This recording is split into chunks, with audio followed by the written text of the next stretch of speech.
Ok les gars, j'ai vu le premier épisode de la saison 3 de la série House of Dragon et honnêtement, je suis totalement convaincu.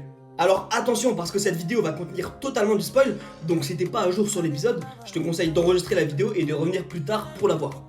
Alors bien sûr, je vais être honnête avec vous, après la saison 2, j'avais énormément hâte de voir la suite, et pour moi, ce premier épisode a largement répondu aux attentes. On rentre directement dans le vif du sujet avec la célèbre bataille du Gosier, une bataille que les fans attendaient depuis pas mal de temps, avec notamment des scènes de combat impressionnantes, les dragons sont au cœur de l'action et on ressent vraiment l'ampleur qu'a cette guerre. Et moi, ce que j'ai vraiment aimé, c'est le traitement des personnages. Avec bien sûr Rhaenyra Targaryen qui paraît 10 fois plus déterminé, alors que par exemple Jacaerys Velaryon, qui est donc son fils, prend certes de plus en plus d'importance et montre qu'il est vraiment prêt à sauver sa famille, mais en vérité les gars, on sait tous que ce personnage il est pas très fou, il fait des trucs presque inutiles, donc ouais, on en parlera forcément dans une autre vidéo, parce que lui je vais l'allumer. Peut-être que son rôle dans l'épisode pour certaines personnes est très marquant, mais pour moi les gars, il est éclaté. Pour moi c'est peut-être un des pires personnages qui existent, en tout cas dans cette série. Voilà, comme ça je vous montre que ce personnage je l'aime pas, et on fera une vidéo beaucoup plus détaillée pour vraiment bien le tuer comme il faut quoi.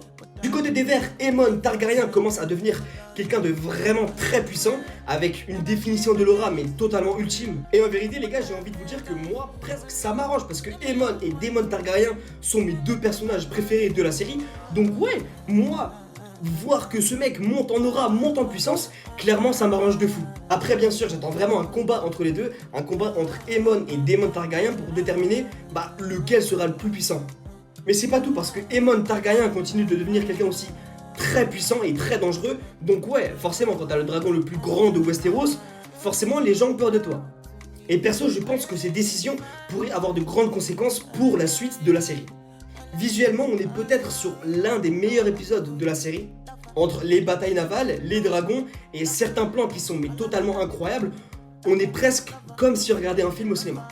Et encore une fois les gars, sans mentir, je pense que la fin de l'épisode m'a complètement choqué et bien sûr j'attends la suite pour forcément me faire mes petits avis et mes petites théories à moi.